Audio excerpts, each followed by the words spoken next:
The Tournament of Power. Without a doubt, this tournament has been the single biggest event in the history of the Dragon Ball multiverse, with the complete erasure of 8 of 12 universes on the line. While Dragon Ball Super would continue to increase the level of power in both movies and the manga, this event still has the highest and furthest reaching scope of any arc, and some argue it is still the pinnacle of power that has not been surpassed within the DBS anime continuity. So what if, instead of the 10 most capable warriors of Universe 7 participating in the tournament, a very different version of Universe 7 had to defend their universe from Zeno's erasure? What if the GT universe participated in the Tournament of Power? Instead of Super Saiyan Blues, you had Super Saiyan 4s. Would they be able to win the tournament? If not, how far would this universe reasonably get? Let's get into it. If you do like this kind of stuff, make sure to like and subscribe, and let's jump right in. Now, to begin, I think it's important to establish who is actually getting brought to the Tournament of Power in the GT timeline, as I definitely think it would be a different lineup from the one we saw in Dragon Ball Super. The one weird thing with selecting a lineup for GT is deciding when in GT it would happen. Say too early and Super Saiyan 4 doesn't even exist yet, and say too late and Goku has become a ghost and everybody else is long gone. So we'll just say it's everyone at their pinnacle of power during the Shadow Dragon saga. Firstly, there are the most obvious picks. Goku and Vegeta are absolutely locks. They're undoubtedly the two strongest Z fighters at this point, with Super Saiyan 4, so there's no question there. Another obvious pick is Majub, as he's likely the third strongest due to his performance against Baby. After this, slots 4, 5, 6, and 7 are all taken up by the hybrid Saiyans, with Gohan, Goten, Trunks, and Pan. After this point, the final 3 spots are all a lot harder to say with certainty. There's Piccolo, who's in Hell, who could get the same temporary treatment as Frieza, so he can be number 8. Unlike in Dragon Ball Super, none of the human fighters really do anything, and they're mostly retired or completely out of the picture for the entire show, so it's likely that Krillin and Roshi will not be coming. This kinda only leaves 2 characters that come to mind, which are Android 18 and technically Android 17, who should have been brought back by the final wish to Shenron at the end of GT. Now, some could argue that GT is directly connected to the Z anime, including its filler, so Goku could go get someone like Pikkon for the team, but GT makes it pretty clear that Goku has only been to Hell a singular time, meaning that the Otherworld tournament arc or any other material involving Goku being in Hell is not connected to GT. I'm looking at you, Z movies. If not 17 or Pikkon, then Tien is actually the most likely candidate, as unlike the other humans, he actually looks and seems exactly the same and is still training at the end of GT. So that's my hypothetical roster. Goku, Vegeta, Majub, Gohan, Goten, Trunks, Pan, Piccolo, Android 18, and a flex spot for a character of your choice. Will these guys handle the Tournament of Power? Let's get into it. For this video, I'll be using the manga version of the Tournament of Power just because the overall scaling of the Dragon Ball Super manga is far less insane than the DBS anime, and the Tournament of Power is shorter and much easier to compartmentalize than the anime's version. Not only is it generally shorter, but fewer characters have relevant scaling to go over. Most characters have literally 0 feats besides getting one shot by a character. So it's safe to say that because the characters in GT have any feats at all, they're likely sweeping through half the roster. Even characters who were strong in the anime version have absolutely 0 scaling. Take Annie Laza, for example, who fought nearly the entirety of Universe 7 at once in the anime. In the manga, he literally just gets one shot by Kale. Not Kefla, but literally just Berserk Kale. So let's cover GT versus each universe in order of elimination and talk about the strength of the characters as we go. Let's look at the first universe to be eliminated, Universe 9, which is the universe with Bergamo and the Trio de Dangers. In the manga, the only people they fight in Universe 7 are Gohan and Piccolo. While they get the upper hand against them while Piccolo and Gohan are suppressed,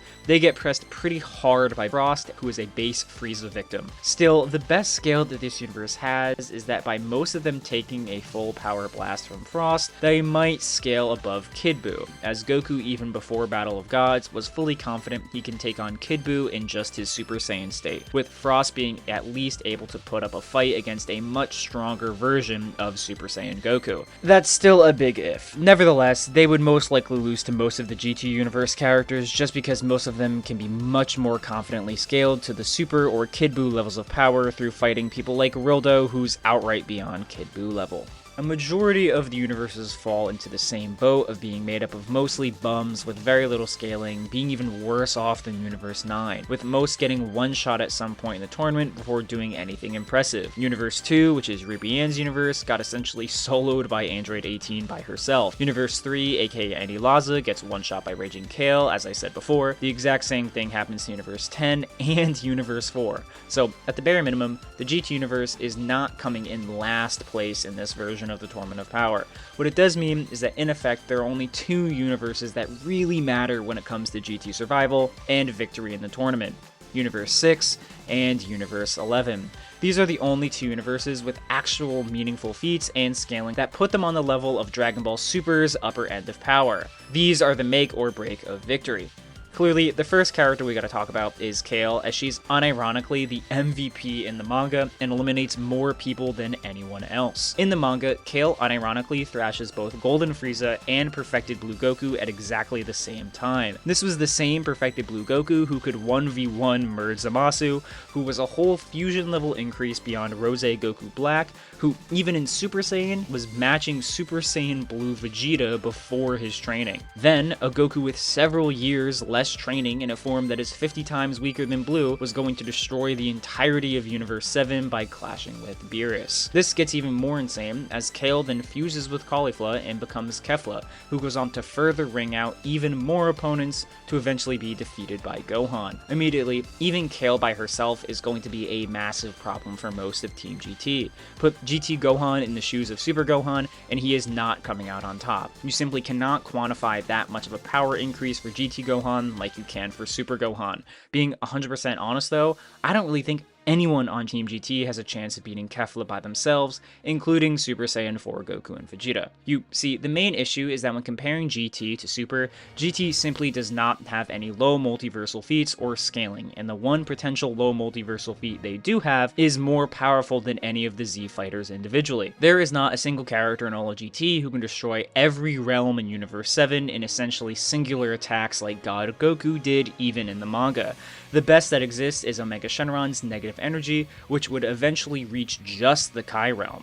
The problem is that neither Goku nor Vegeta scales to this attack. Even if we were to grant that it's low multiversal, it would still be on a lesser scale than what Super Saiyan God Goku was doing. This isn't even taking into account the other heavy hitters besides Kefla like Toppo and Hit, who both also scale to that Perfected Blue level, and just don't have another fusion multiplier on top of it like Kefla does. Even Fusion and Super Saiyan 4 Gogeta would stand no chance. Again, assuming that the Madness Energy Powerball is indeed low multiversal, and that it scales to a fraction of Gogeta's power, it would still be quantifiably far lower than probably even just Merge Zamasu, let alone the Tournament of Power characters who can all beat him. Even if I was to be super nice to GT and take Dragon Ball heroes at face value, and pretend that Super Saiyan 4 and Super Saiyan Blue are on the same level of power, they would still get slammed by the likes of Jiren, who literally one-shots everyone we've been talking about up to this point with a fraction of his true power. Even in Heroes, you need hypothetical powered-up forms of Super Saiyan 4 to match just Ultra Instinct Sign, and that form loses outright to Mastered Ultra Instinct, the same form that Jiren can match and even outlast in a fight. Of course, there are really bad power scales that get GT scaling higher that I've talked about in previous videos, but the same bad power scaling arguments and logic can also just be applied to Jiren in his own scaling to an even higher degree, putting him at beyond the infinite dimensional power of Gods of Destruction even in the manga continuity. But I don't think these arguments deserve the time of day or attention, so I'm not spending another 10 minutes of this video explaining why they don't work. The other main issue Team GT has is that their power is super lopsided. Goku and Vegeta are so much stronger than everyone else in their universe that the other 8 characters really aren't a part of the conversation. At least in Super, about half the team is around Blue level or beyond. So, can GT win the Tournament of Power? No, absolutely not. But they put up a pretty solid performance. While it's still less power scaling centric, there would certainly be some very interesting differences between how both versions of Universe 7 approach the tournament. For example, Goten and Trunks might have fused into Gotenks, or Oob's magic might have led to some interesting wins, but I don't think they're really worth mentioning in a power scaling sense. Bottom line is that they should be thankful El Hermano wasn't there. If you made it this far, thank you so much for watching. As always, thank you to my members who got to see this video early, and if you disagree with my takes, let me know how I was wrong in the comments down below. See ya.